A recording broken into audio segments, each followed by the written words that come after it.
Hey, what's up, fam? It's PT here. And listen, I want you to hear one of my most transparent messages ever. If you have ever struggled with lust, the spirit of lust, this message is one that you need to pay attention to. In it, I'm going to help you have the tools and the tips to overcome that spirit and walk in the victory that God has for you. Check this out.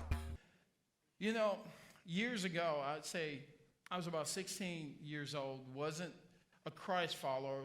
I came to church because mom and daddy made me come to church, pretty much.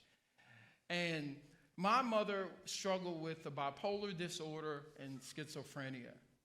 And so I have two brothers, an older brother who has mental challenges and a younger brother. And I was the primary caregiver on a daily basis because my father worked in the evenings and my mother would often spend time in what we call the state hospital. So it was just us three boys there, and I'm at the age of 16, and I have all this freedom, and I'm also broken. The interesting thing is that as long as I was in the house by 6:10, 8:20, and 10:30, I was good. Why am I calling those times? Because those were the times my dad would call to make sure we were okay. So I would do whatever I wanted to do as long as I was in the house to answer the phone and pick up his call. And in this broken state, I met a young lady, same age as me, but more experienced than me. And she introduced me to sex. And I'll never forget that moment that it happened. I was like, whoa, sex. Oh, yeah, by the way, I'm going to probably say that word a few times this morning, so just get comfortable. And I remember it opened a place in my heart that I didn't know was opening, that I would have to deal with for the next 14 years. I didn't understand in that moment that it was opening up places that I thought giving my life to Christ would solve it. I did that. It didn't. I thought getting married would solve it. I did that, and it didn't. And I found myself in this place of constant guilt, constant shame. And it led me to this thought that the sin of lust, or any sin, it will take you further than you want to go. It'll keep you longer than you want to stay. It'll cost you more than you'll want to pay. And see what that looks like in the context is it looks like a young lady getting pregnant at a young age and having to be a single mom.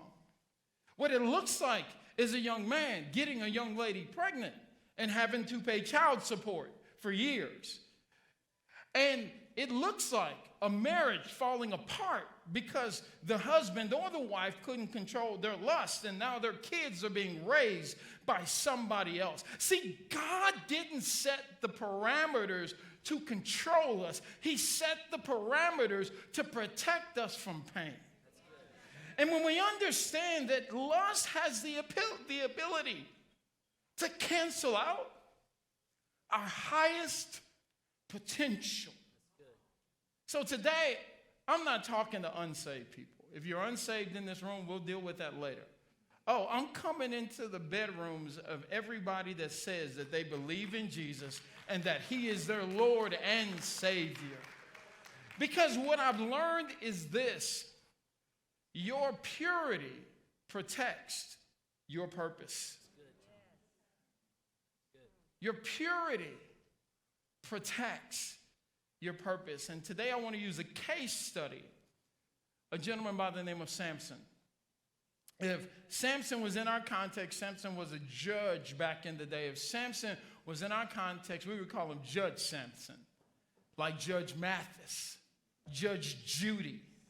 Man, Judge Steve Harvey, come on now. I'm like, what kind of mess? But he was a judge in that day. And as a judge, he had certain laws that he had to follow in the Israelite culture, but he was a Nazirite judge. So that meant that there were other stipulations on his life. And here's the thing: God had a great purpose and plan for Samson's life. Look at this in Judges chapter 13, 4 and 5. God is speaking to his mother. He says, don't drink any wine or any other strong drink. Don't eat any food that is unclean because you're pregnant. This is significant because Samson's mother and father were infertile. So they were struggling with infertility. They couldn't have a child, and God blessed them with a son. And he says, you will have a son. He will be dedicated to God in a special way. He will be a Nazirite. So you must never cut his hair.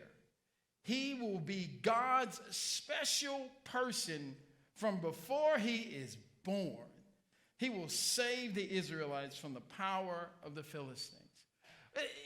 It's mind-blowing. Before Samson ever took a breath, God said, my hand is on his life, that he is special. But Samson, here are the parameters that will protect you for your purpose. He says that, listen, you are not to cut your hair, you are not to have strong drink, but also there is the Israelite commandments of the fact, hey, you are not to fraternize, be with, sleep with, marry any woman that's not an Israelite.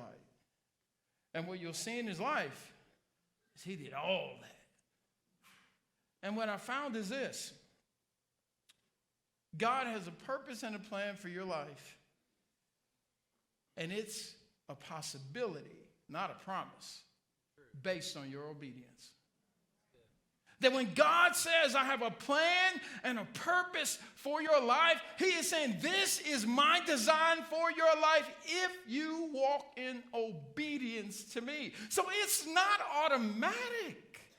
I have to cooperate with God to experience the great life, the abundant life, the purpose that he has for my life. God has a purpose for you. He has a purpose for me, but he will not force us to do anything. We have to cooperate. I love this, Jeremiah 29 and 11. We say it all the time. I know the plans I have for you. They are good and not bad. They give you a hope in the future. So God is saying, I want to bless you. I want to give you the keys to the kingdom so you can walk in my blessings.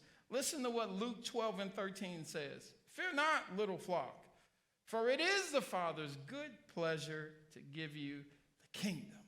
He wants to bless you, but he will not overtake your will.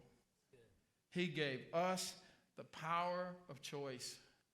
And there's an axiom that I've learned, a saying that I've learned: God will let you live on the level you settle. I just need that to get stuck in your shundai for a second. God will let you live on the level that you settle. So if you want to settle for one night stands and settle for getting your heart broken and settle for losing your family and settle for being broken and settle for shame and settle for guilt, God's like, I am not going to make you take this beautiful life that I have planned for you. It's a choice. And so when we think about Samson's life, here's what he showed me. Samson cared more about fulfilling his lust than he did about fulfilling God's will. And before we're too hard on Samson, I want us to talk about the power of lust. Because what happened with Samson is he began making choices based on lust and not on what God was telling him. Take a look at this. In Judges 14 and 3, this is Samson talking to his parents about a Philistine woman that he wants to marry. And his parents answered, there are a lot of women in our clan and even more in the rest of Israel. Those Philistines are pagan. She's like, look at Bernadette over here. I mean, she might not be the prettiest thing, but she got a great personality. Look at, this young lady, and I'm trying not to say people's names so no one is offended. Listen, look at Roskalina over there. I figured nobody is named that. And if you come up to me after service and say, that's my name, I apologize. Look at Roskalina. She is beautiful, comes from a great family, and she carries your values. And this is what Samson had to say to his parents. I don't want them. I want a Philistine woman who doesn't share my values, who doesn't care about what I care about. As a matter of fact, he said, I want that one over there, even though she's not Philistine. Why? Because she looked good to me. She looks good to me. Judges 16:1, Samson added again. One day Samson went to Gaza where he saw a prostitute and he spent the night with her. And then just a couple of verses later, this is crazy. Sometime later, it says he fell in love with a woman in the valley of Sorek whose name was Delilah. So you can see Samson is making decisions based on his lust over and over again. Can I just say, Samson was a player. He was a player from the Himalayas. And I just say, he was consumed with his lust, and it was taking him further and further away from God. The word lust in the Greek is epithome. It means desire, craving, longing. A desire for what is forbidden. Lust, usually intense or unbridled sexual drive. And if you ever wondered what the word lasciviousness means when you look it up in the Bible, it means unbridled desire. And what I want to tell you today is that lust is unbridled desire and it's sexual. But sex is good.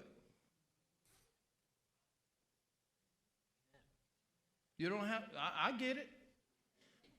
See, the funny part is, if I said sex is good on a Sunday morning, everybody's like, ooh, oh. If I said this Saturday night, I'm going to, yeah. But it's Sunday morning, so you want to act holy. Oh, he said that in church.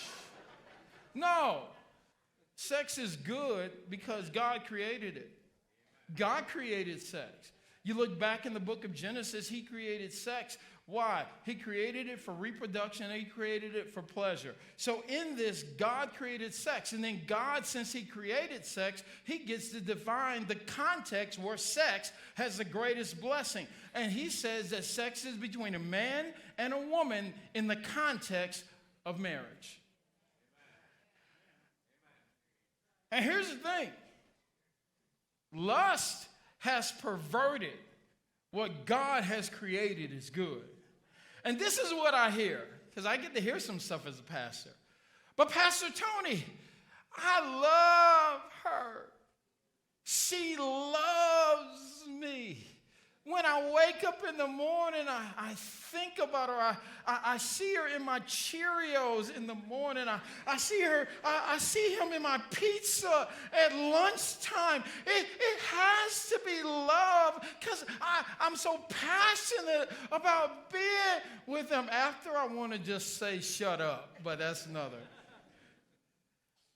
I have to remind people, your passions don't change God's principles. Your feelings don't change God's framework. Your desires don't change the dynamics that God set up to say this is the context where sex belongs. So it's good within the context that God set it.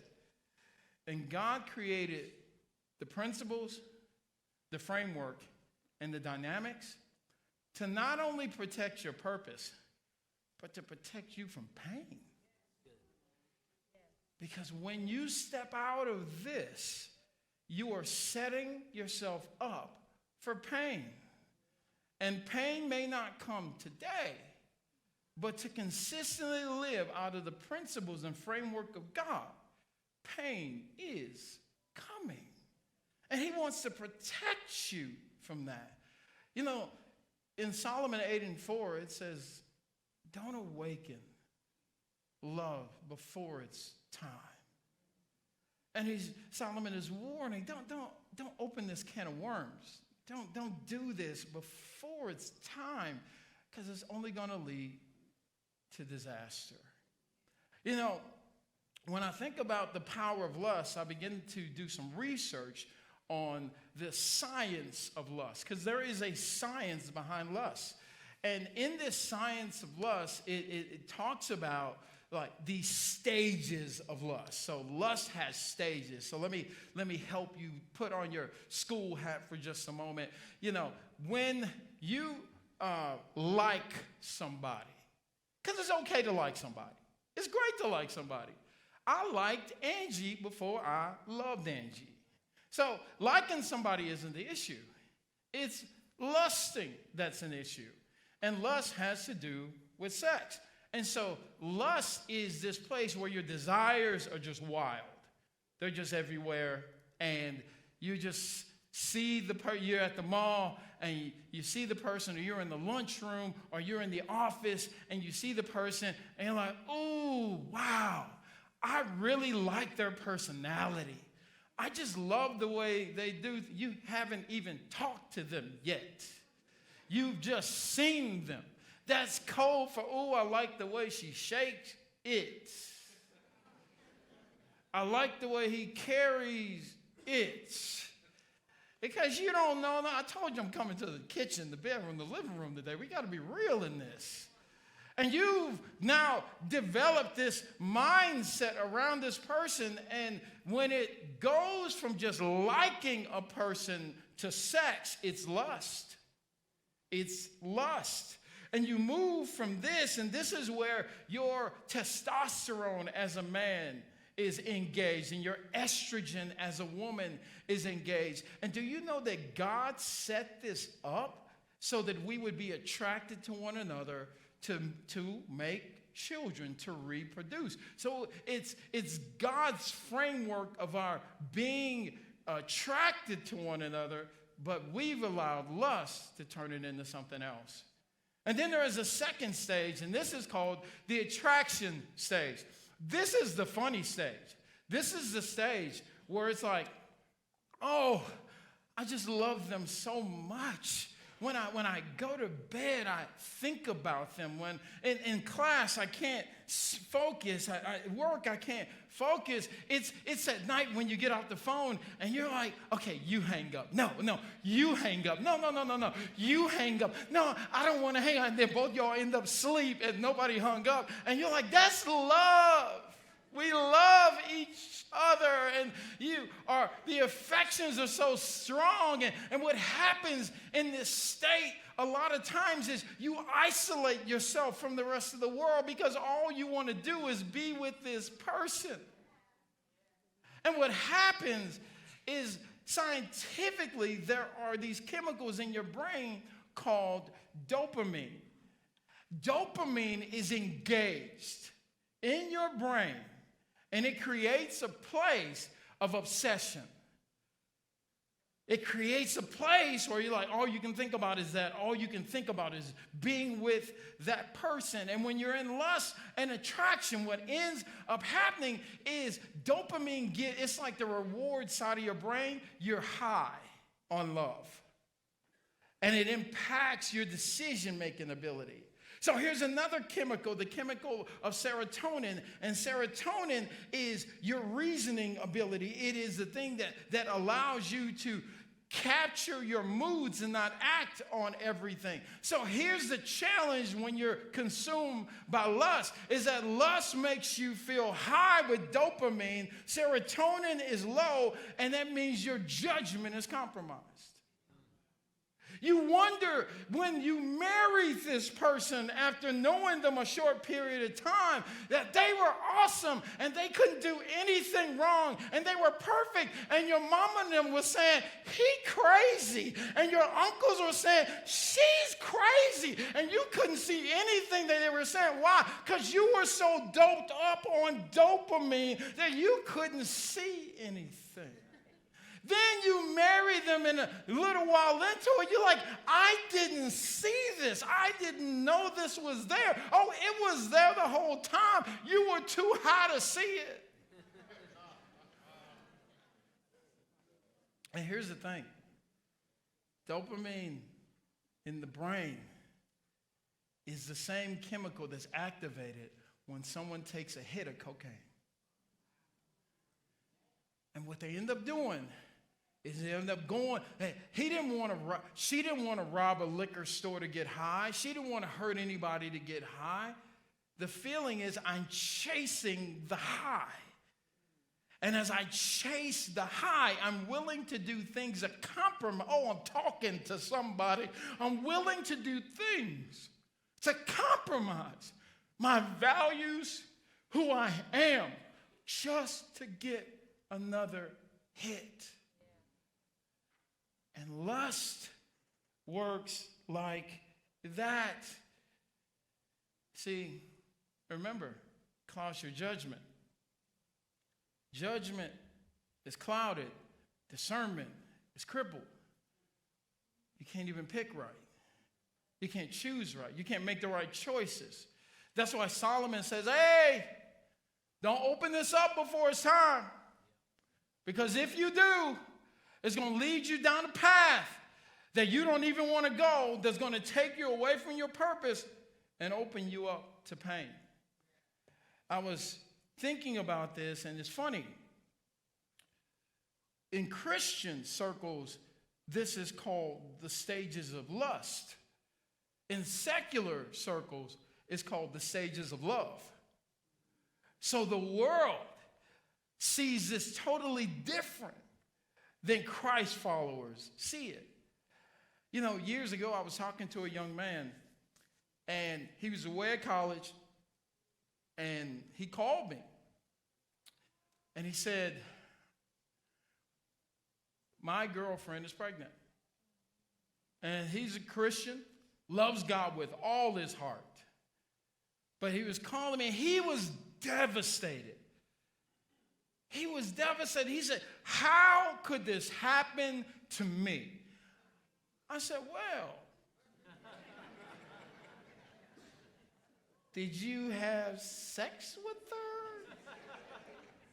He said, yeah. I'm like, well, physiology says, and we don't need to go into all of that.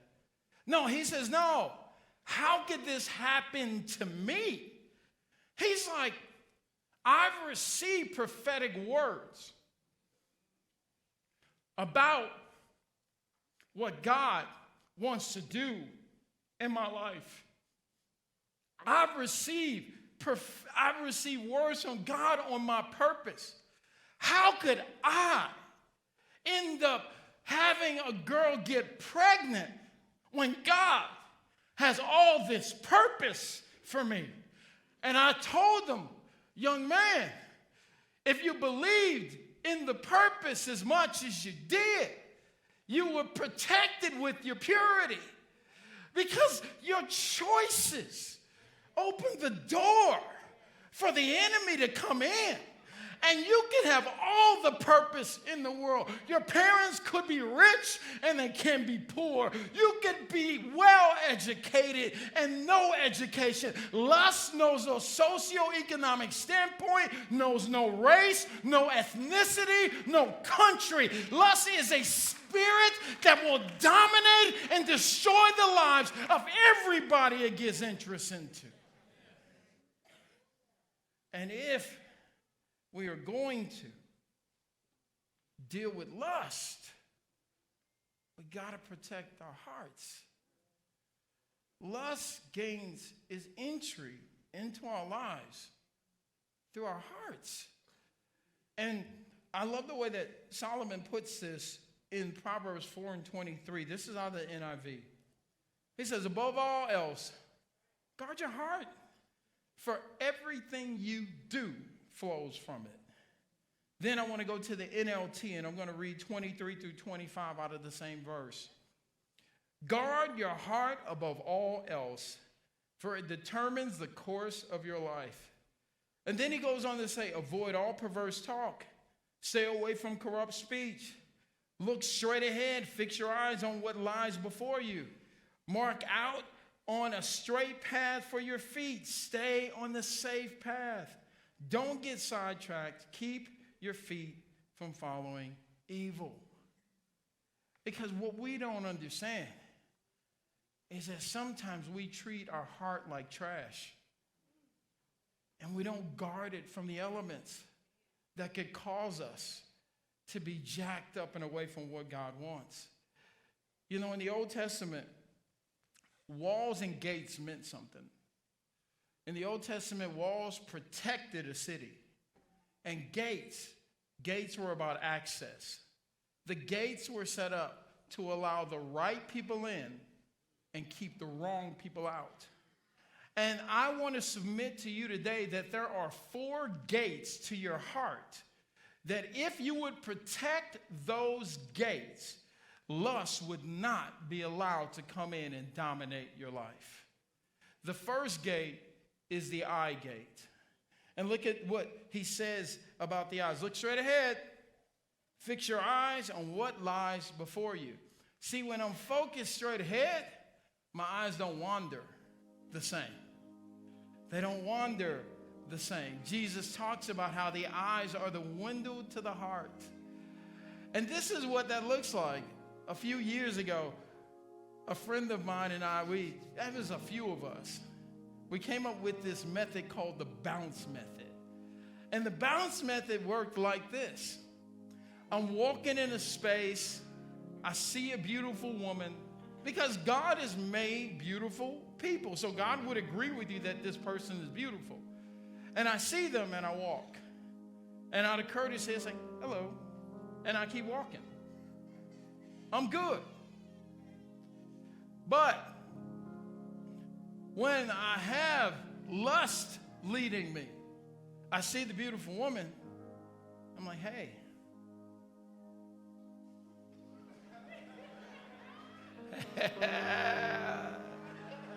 Ooh, yeah. Oh my goodness. Ooh.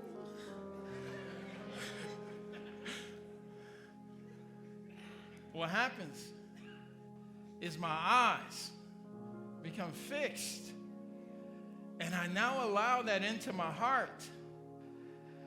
When I bounce, we would say, okay, you bouncing? Because we knew, man, especially during the summertime. Oh my gosh. Bounce. It's like bounce. I see, but I'm going to bounce.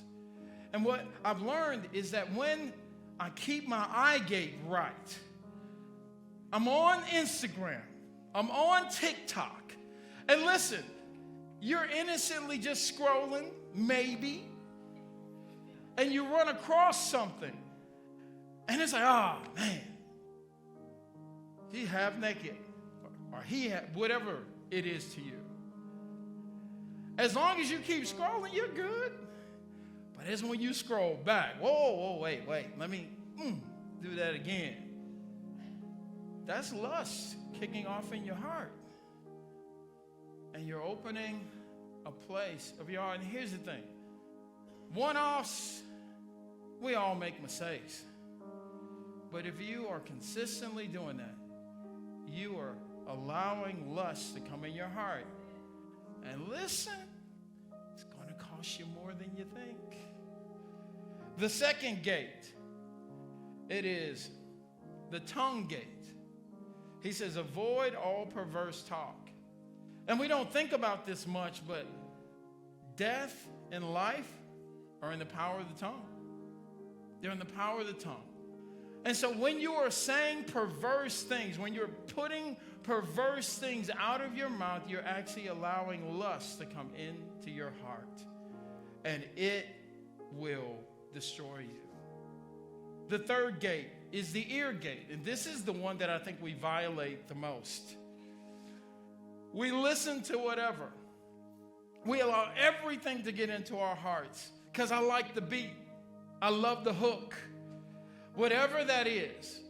And listen, I remember it was years ago, we were talking to our kids, and it was just hanging out one night. And I was like, man, your music today is so raunchy. It's so vulgar. I'm saying all of this stuff, stuff that old people say. And my son, Tez, who knows the words to just about any song anywhere, was just like, nah, your music was worse. And I'm like, no, it wasn't. Our music was pure. It was righteous. He says, no, it wasn't. And so he played a song, and I'm like, ooh, dang, I listened to that. No wonder I struggle with lust all the time. Because what we put in our ears comes into our heart. And when lust is conceived, it brings forth sin. It brings forth death. Death to relationships. Death to families. Death to peace. Death to confidence in God. Death to living the life that you were created to live. And then last but not least, the feet gate. That's the last gate. And that gate is the funniest of them all to me. Because listen to what Solomon says. He says, mark out a straight path for your feet. Stay on a safe path. Don't get sidetracked. Keep your feet from following evil. And when you are caught in a situation where lust is trying to take over, it is not time to negotiate. It is not time to try and rationalize. It is time to run. That when you are in a situation where lust has the ability to overcome you, Paul told Timothy, flee youthful lust, because lust is not a tool to be tampered with. It will destroy your life. So run. If she walks in your office and you're not comfortable, leave your office and tell her you'll come back. If she comes into your space and she's not dressed a certain way, or he comes into your space and you know that you have a wrong attraction to this person, it is not time to rationalize. It's time to run. And when I understand that my purity protects my purpose, I begin to make choices to protect my purity so that I can fulfill God's purpose. See, for me, 14 years of being a slave to lust. It guided my choices, my decisions. It literally destroyed my life. But one day when God gave me a revelation that this is what was happening, I made a decision that I wanted to be free. That at all costs, whatever it costs me, I wanted to be free. And in that decision, God gave me a process and a path forward that would allow me to have tools to walk in freedom, not without temptation or battles, but he gave me tools to deal with them when they come. But it took a moment and a choice of me saying, God, I have a problem and I want to be free. And today, don't be prideful. I'm pulling in last week. Don't say this doesn't apply to me when you know you're right in the middle of a struggle. Today is the day of your freedom. And all you have to make is a choice. What I love about the Bible is the Bible isn't a book of perfect people. The Bible is a book of people who've blown it but know how to come back to God. And David, as Pastor Drew brought up last week, he was caught up in the spirit of lust, and he committed adultery and committed murder as a part of that. And when the prophet Nathan came to David and said, this is you, David prayed this prayer. Psalms 51. Purge me with hyssop, and I shall be clean. Wash me, and I shall be whiter than snow. Let me hear joy and gladness. Let the bones that you've broken rejoice. Hide your face from my sins. Blot out all my iniquities. And he finished by saying, create in me, God, a clean heart, renew in me a right spirit. And today, I'm your Nathan. And God prophetically wanted me to bring this word because someone under the sound of my voice, whether you're a high schooler, middle schooler, middle-aged, God wants you to be free because he has a purpose